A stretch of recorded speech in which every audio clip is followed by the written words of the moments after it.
नमस्कार, बहुत स्वागत है आपका। 4 महीने के बाद देव उठेंगे और उठने के साथ ही पूरे सृष्टि में शुभ मंगल कार्य शुरू हो जाएंगे, जिसका इंतजार पूरे 4 महीने से था। कार्तिक माह के शुक्ल पक्ष की एकादशी को देव उठनी एकादशी कहते हैं। देव उठनी एकादशी चातुर्मास के दौरान जब पाताल लोक में निद्रालीन हैं भगवान श्री हरि विष्णु, अब अपनी नींद पूरी करके देव उठनी एकादशी को जागने वाले हैं और इस दिन से एक बार फिर से भगवान विष्णु पूरी सृष्टि का कार्यभार संभाल लेंगे और यहाँ से तमाम शुभ कार्य शुरू हो जाएंगे। शादी विवाह जैसी चीज़ें यहाँ से शुरू हो जाएगी और 4 महीनों के दौरान यह काम जो वर्जित था, मुंडन संस्कार, विवाह, तमाम तरह की, तो वो अब फिर से शुरू होगा। तो भगवान श्री हरि विष्णु के जागने पर एकादशी के दिन भक्त उनकी पूजा करते हैं, व्रत रखते हैं और इसे देव दीपावली भी कहते हैं, क्योंकि देव जागने के इस पर्व के दिन मंदिरों में भी सजावट होती है। और तो कार्तिक के महीने के शुक्ल पक्ष की एकादशी और इसी दिन तुलसी जी का भगवान शालिग्राम से विवाह हुआ था और रचाया भी जाता है। इसी के साथ शुभ कार्य भी शुरू होंगे। भगवान विष्णु को तुलसी बहुत प्रिय है और वे माँ लक्ष्मी का ही रूप है और इस दिन व्रत रखने वाले व्रती को कैसे करेंगे, भगवान की पूजा कैसे मनाएंगे श्री हरि को। देखिए, देव उठनी एकादशी के दिन भगवान श्री हरि विष्णु की विधि विधान से पूजा करें। सुबह जल्दी उठे, स्नान वगैरह कर लें, घर के मंदिर में भगवान श्री हरि का गंगा जल से अभिषेक करें, दीपक जलाएं, भगवान को पुष्प, तुलसी दल, फल, मिठाई अर्पित करें और शाम के समय भगवान श्री हरि को भोग लगाकर उनकी आरती करें। इस दिन भगवान को तुलसी दल जरूर अर्पित करें। अगर पहले से तोड़कर नहीं रखा है तो पेड़ के पास जो गिरा हुआ है उसी को धोकर आप यूज कर सकते हैं, क्योंकि तुलसी के दल नहीं देंगे तो भगवान भोग भी स्वीकार नहीं करेंगे।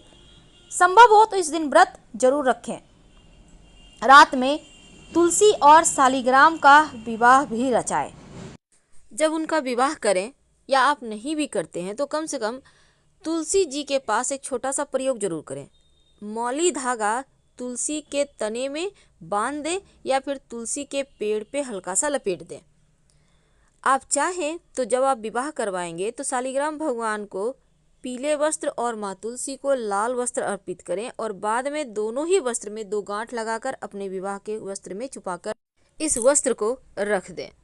तो जितने दिन तक आप इसको रखे रहेंगे उतना ही अच्छा है, क्योंकि जितना श्री हरि विष्णु माँ लक्ष्मी प्रेम है दोनों में, उतना ही आप लोगों में भी बढ़ेगा। देव उठनी एकादशी के दिन परिवार के सभी सदस्य भगवान श्री हरि विष्णु को जगाने का आवाहन जरूर करें। इसके बाद तुलसी विवाह में शामिल होने के लिए घर के सभी लोग और अतिथि स्नान वगैरह करके स्वच्छ वस्त्र धारण कर विवाह में शामिल हों।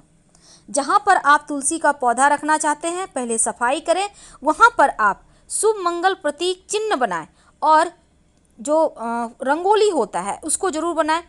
इसके बाद एक तुलसी के पौधे को एकदम बीच में रखें।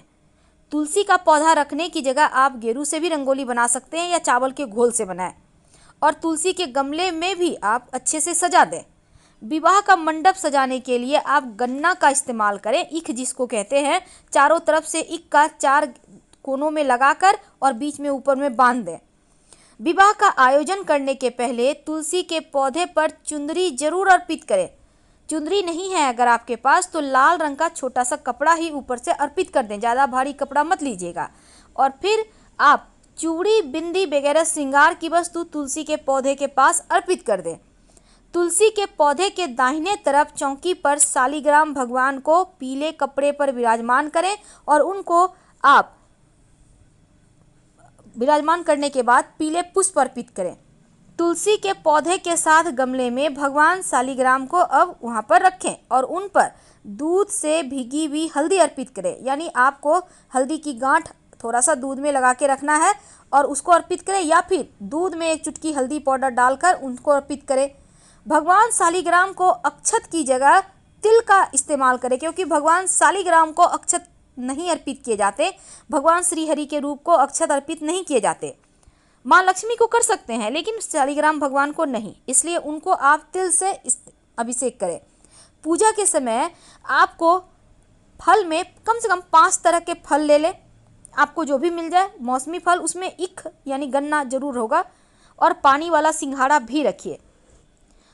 माँ जो लक्ष्मी का स्वरूप है तुलसी जी, उनको जब आप पूजा करेंगे तो तुलसी जी की पूजा के समय श्रृंगार की वस्तु के साथ माँ को पसंदीदा वस्तु जैसे आंवला है, सिंघाड़ा है, आप चाहें तो अनार भी रख सकते हैं, चाहें तो, जरूरी नहीं है, आपके मन पे है।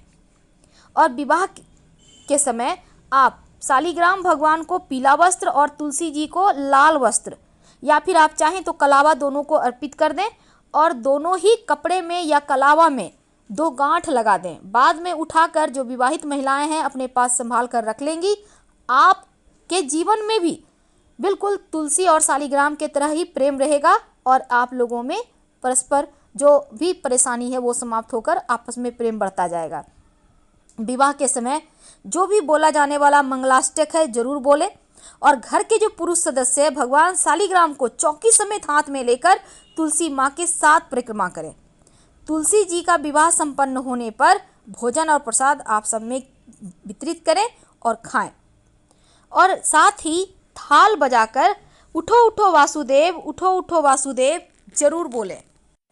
देखिए, पुराणों की मान्यता है कि देवता भी एक नियत समय पर सोते और जागते हैं, और पौराणिक मान्यता के अनुसार जब भगवान विष्णु साल के 4 महीने शेष नाग की सैया पर सोने के लिए क्षीर सागर में शयन करते हैं और कार्तिक शुक्ल एकादशी को वे उठ जाते हैं, इसीलिए इसे देवोत्थान या देव उठनी या देव प्रबोधनी एकादशी कहते हैं।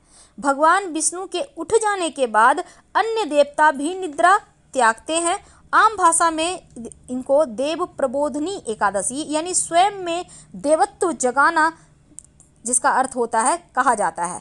यानी प्रबोधनी एकादशी का तात्पर्य है व्यक्ति अब उठकर धर्म कर्म के रूप में देवता का स्वागत करे, और इस एकादशी का भी यही भाव है कि हम किसी को कष्ट ना पहुंचाएं, ईर्ष्या द्वेष भाव ना रखें, और यह दृढ़ संकल्प से अपने मन में जगाना ही प्रबोधनी है। तो इस दिन जब आप पूजा कीजिएगा तो घंटा, शंख, मृदंग, वाद्य यंत्रों का भी प्रयोग कीजिएगा। भगवान श्रीहरि की जब आप आरती कीजिएगा तो प्रहलाद, नारद जी, परशुराम, पुंडरीक, व्यास, अम्बरीश, शुक, शौनक और भीष्म आदि भक्तों का स्मरण करके चरणामृत और प्रसाद वितरण कीजिएगा। पौराणिक कथाओं के अनुसार एक बार माँ लक्ष्मी ने भगवान विष्णु से कहा कि हे नाथ, आप दिन रात जागते हैं और फिर लाखों करोड़ों वर्षों तक सो जाते हैं तथा उस समय समस्त चराचर का नाश भी कर डालते हैं। आप नियम से प्रतिवर्ष निद्रा लिया करें, इससे मुझे भी कुछ समय विश्राम करने के लिए समय मिल जाएगा। तब भगवान विष्णु मुस्कुराए और कहे कि देवी, तुमने ठीक कहा, मेरे जागने से सब देवों को, खासकर तुमको कष्ट होता है। तुम्हें मेरी सेवा से जरा भी अवकाश नहीं मिलता, इसीलिए अब मैं प्रतिवर्ष 4 मास शयन किया करूँगा और तुमको उस समय देवगणों को अवकाश भी मिल जाएगा, और यह मेरी निद्रा अल्प निद्रा कहलाएगी। यह मेरे भक्तों को परम कल्याणकारी और उत्सवप्रद पुण्यवर्धक होगी। इस दिन एक और छोटा सा प्रयोग किया जाता है। तुलसी जी के जितने भी पत्ते हैं, हर पत्ते में सिंदूर लगाइए और लाल चुनरी उनको जरूर ओढ़ाइए, घर में खुशियाँ आएंगी। चूँकि देव उठनी एकादशी का व्रत रखने से जीवन की समस्त परेशानियां समाप्त होती है, और इस दिन दान करने का भी महत्व है। जब आप तुलसी विवाह करवाएंगे, जिस पौधे का आप विवाह करवाएंगे, तो आप उस पौधे को पास के मंदिर में जाकर रख आइएगा। ये बहुत आवश्यक है। उस पौधे को आप घर में नहीं रख सकते, क्योंकि आपने विवाह करवा दिया तो उसे आपको दान देना होता है। तो पास के किसी भी मंदिर में जाके, जैसे कि हनुमान जी के मंदिर में भी रख सकते हैं आप, और शिव जी के मंदिर में मत रखिएगा। तो आप जाकर रख दें तो आपके ये पूजा और व्रत पुण्य को प्राप्त करते हैं और आपका व्रत पूर्ण होता है। क्योंकि तुलसी के वृक्ष को विष्णु प्रिया कहा जाता है, इसलिए देवता जब भी जागते हैं तो इसलिए वह सबकी प्रार्थना तुलसी की ही सबसे पहले सुन